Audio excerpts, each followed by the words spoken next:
bahwasanya kita oleh Allah Ta'ala termasuk umat yang dipilih oleh Allah, karena diberikan seorang nabi yang dipilih oleh Allah Subhanahu wa Ta'ala, yang termulia dunia akhirat, yang dengan berkah kanjeng Nabi ini kita menjadi umat terutama di hadapan Allah Subhanahu wa Ta'ala.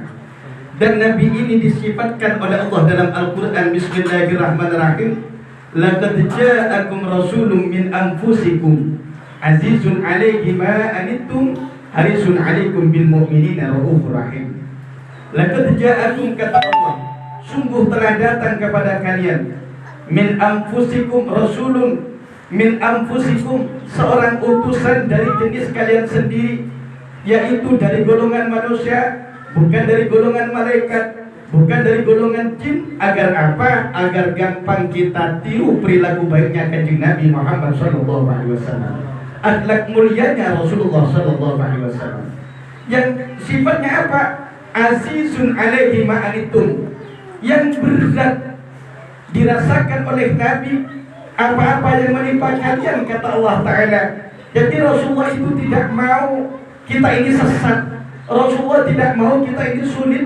Harisun alaikum, Rasulullah senang jika melihat kalian bahagia, melihat kalian beriman, melihat kalian bersujud kepada Allah Subhanahu wa Ta'ala.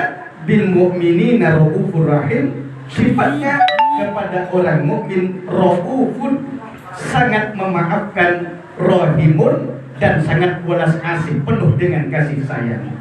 Jangankan kepada kita, dari mana sifat kasih sayangnya kanjeng Nabi? Ini fakta dan nyata. Ketika Rasulullah lahir, yang kelahirannya, bulan kelahirnya kita merasa gembira, dan berkat kelahiran Rasulullah, apabila di suatu kampung di situ adalah pembangga kanjeng Nabi, senang kepada kelahiran Rasulullah, insya Allah tak lapar kampung itu. Kenapa? Setiap malam maulidan. Ya raya. Alhamdulillah. Kalau satu kampung itu adalah orang-orang yang cinta kepada Nabi, insya Allah kesulitan dihilangkan oleh Allah Ta'ala. Kok bisa? Secara real dan nyata. Setiap malam maulid, setiap malam makan gratis. Barokah siapa? Barokah kanjeng Nabi Muhammad Sallallahu Alaihi Wasallam.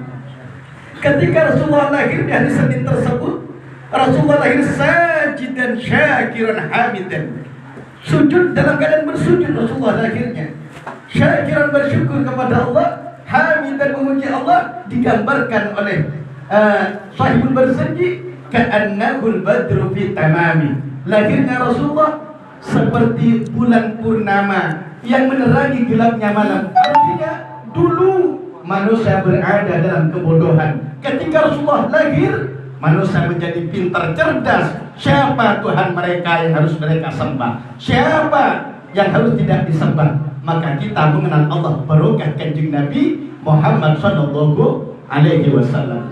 Kemudian kapan lagi Rasulullah itu sangat penyayangnya, sangat sayang kepada kita. Ketika Rasulullah wafat, sakaratul maut telah menyebut kanjeng Nabi, tapi yang terlintas di bibirnya kanjeng Rasul ialah ummati ummati. Ya Allah, umatku bagaimana ketika aku wafat ya Allah? Maka diberi kegembiraan oleh Allah. Apa salam Allah?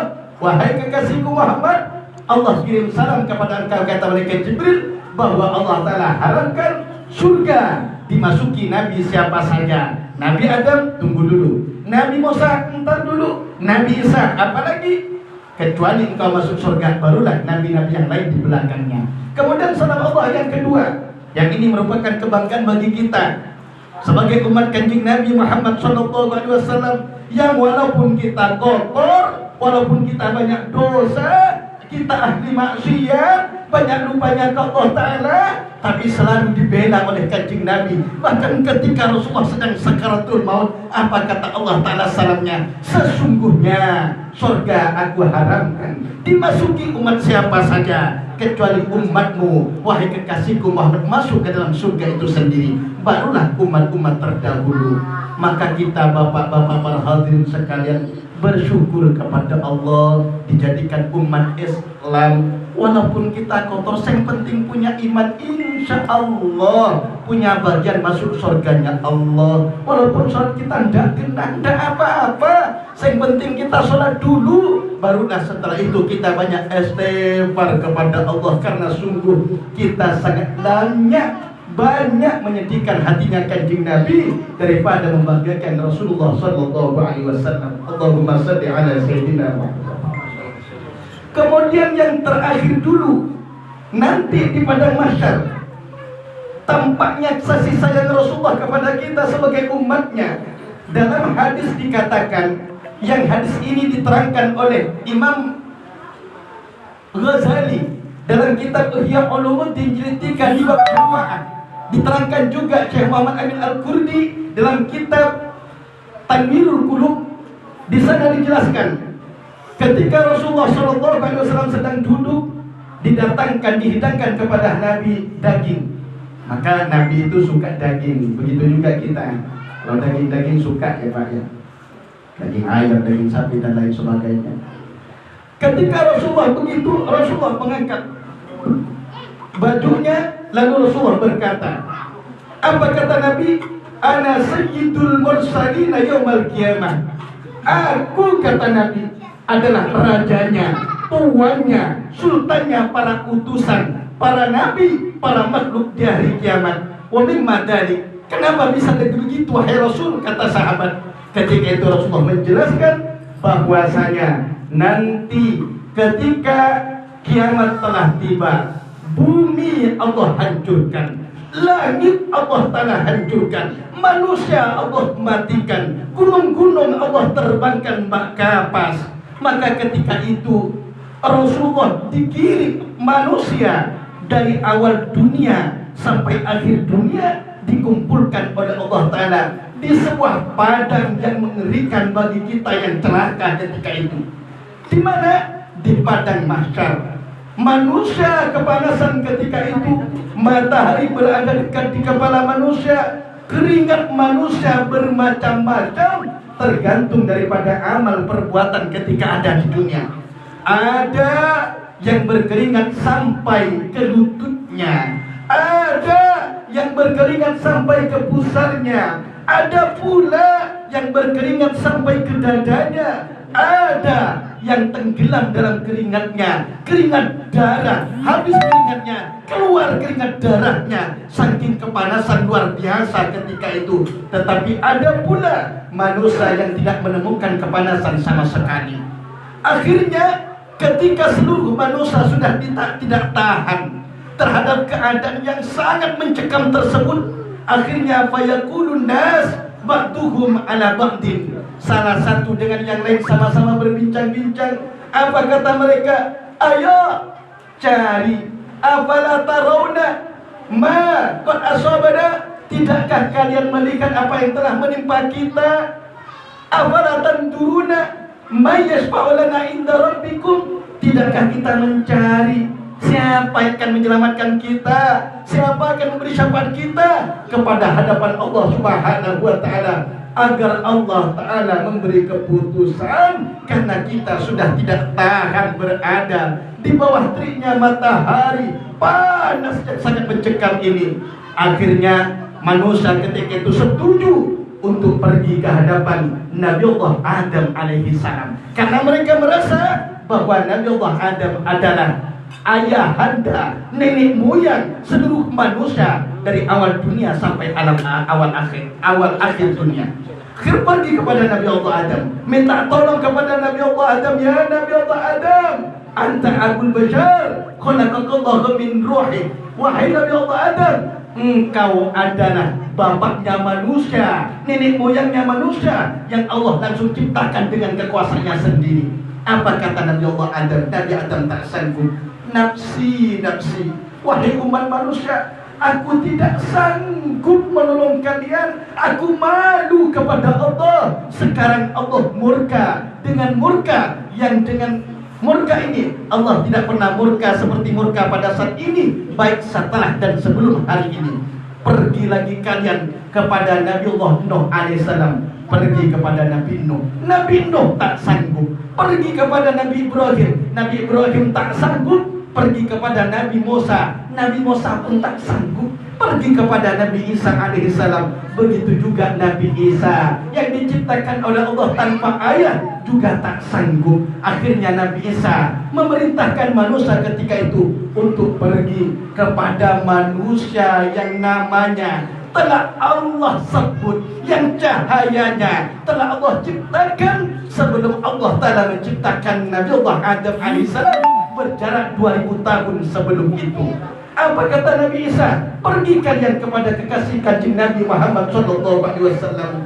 Pergilah manusia kepada hadapan Rasulullah sallallahu alaihi wasallam.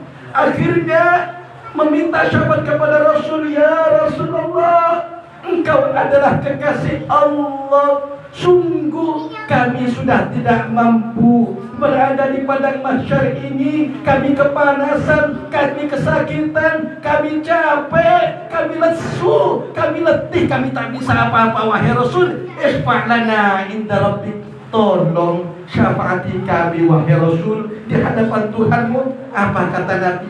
Apakah Nabi egois? Tidak.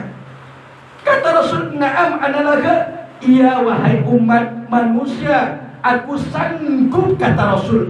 Jadi inilah termasuk syafaatul utma, syafaat agung yang tidak dimiliki oleh Nabi siapapun saja, Rasul siapapun saja. Dari 124.000 Nabi, tetapi yang memiliki syafaatul utma adalah Nabi kita, Nabi Muhammad sallallahu alaihi wasallam. Akhirnya apa? Rasulullah bersujud di hadapan Allah. Sebelum bersujud, Rasulullah memuji Allah Subhanahu wa ta'ala dengan pujian yang kalimat pujian-pujian ini tidak pernah Allah buka kalimat per kalimatnya kepada manusia, kepada makhluk siapapun sebelum Rasulullah memuji Allah Ta'ala dengan pujian-pujian yang begitu indahnya ini. Akhirnya ketika bersujud, apa kata Allah Ta'ala? Wahai kekasihku Muhammad, irfa' ra'sak, angkat kepalamu. Isfa'tu syafa', mintalah engkau syafaat, aku akan beri izin engkau untuk mensyafaati. Saltuto, mintalah engkau, aku akan beri. Yang dipinta oleh Nabi itu bukan siapa-siapa, Pak. Kita yang jarang sholat, kita yang jarang puasa, kita yang diberi harta pelit, kita yang suka kelahi tetanggaan, kita yang suka mencuri, kita yang suka menyakiti hati orang lain, kita sebagai umatnya yang apa yang dipinta oleh Nabi? Ummati, ummati, ummati, umatku Allah. Maka apa balasan kita ke Kanjeng Nabi? Tidak lain, ayo selama kita mampu jalankan sholat, karena sholat termasuk wasiat Rasulullah sebelum wafat. As-shalah, as-shalah, as-shalah, sholat walaupun kita sedang capek, tidak apa-apa. Kalau memang tak sempat berjemaah, sholat di rumahnya masing-masing. Sujud ke Allah, kapan lagi kita bersujud kepada Allah? Apakah nunggu kita dikarim kapan? Apakah nunggu kita sedang dimandikan? Apakah nunggu kita sedang dikuburkan? Tidak. Saat ini kesempatan kita untuk bersujud kepada Allah. Semakin hari kita semakin tua. Apalagi sebagai syukur kita kepada Nabi, perbanyak baca sholawat kepada Rasulullah sallallahu alaihi wasallam. Insyaallah kelak di hari kiamat akan mendapatkan syafaat Kanjeng Nabi. Karena apa kata Nabi? Barang siapa yang baca sholawat kepadaku 1 kali, mendapat rahmat 10 kali rahmat. 10 kali sholawat mendapat rahmat 100 kali rahmat. 100 kali sholawat mendapat rahmat 1000 kali rahmat. Yang ahli baca sholawat sampai 1000, lam tamassahun nar, insyaallah kulitnya nanti tidak akan tersentuh oleh api neraka. Maka mudah-mudahan walaupun tausiah ini singkat, saya hanya memenuhi undangan sahabat saya, adik kelas saya waktu di Wajok Hilir, Ustaz Abdul Hamid, yang sekarang alhamdulillah sudah menjadi dosen di IAIN. Mudah-mudahan oleh Allah Ta'ala bermanfaat. Semoga perjumpaan kita ini menjadi perjumpaan yang mendatangkan rahmatnya Allah dan syafaatnya Kanjeng Nabi Muhammad sallallahu alaihi wasallam, yang walaupun kita kotor, kita hina, kita banyak dosa, kita ahli maksiat. Mudah-mudahan sebelum mati kita dibasahkan lidahnya untuk beristighfar kepada Allah, senantiasa disempatkan untuk bersolawat kepada kanjeng Nabi, walaupun pendek solawatnya. Sallallahu ala Muhammad, sallallahu alaihi Muhammad, Allahumma salli ala Sayyidina wa ala ali Sayyid. Tak perlu di atas sajadah, enggak. Tak perlu punya wudhu, enggak. Kalau memang kita tak sempat punya wudhu, udah baca. Walaupun di depan TV baca, enggak apa-apa. Demi mengharap syafaat kanjeng Nabi Muhammad sallallahu alaihi wasallam. Semoga bermanfaat. Apabila ada kata-kata yang benar, semua berasal dari Allah Subhanahu wa taala. Semoga teriring hidayah Allah. Apabila ada ucapan-ucapan yang salah, itulah kedhaifan dan kemudian al-fatir pribadi, semoga dimaafkan oleh Allah. Wassalamualaikum warahmatullahi taala wabarakatuh.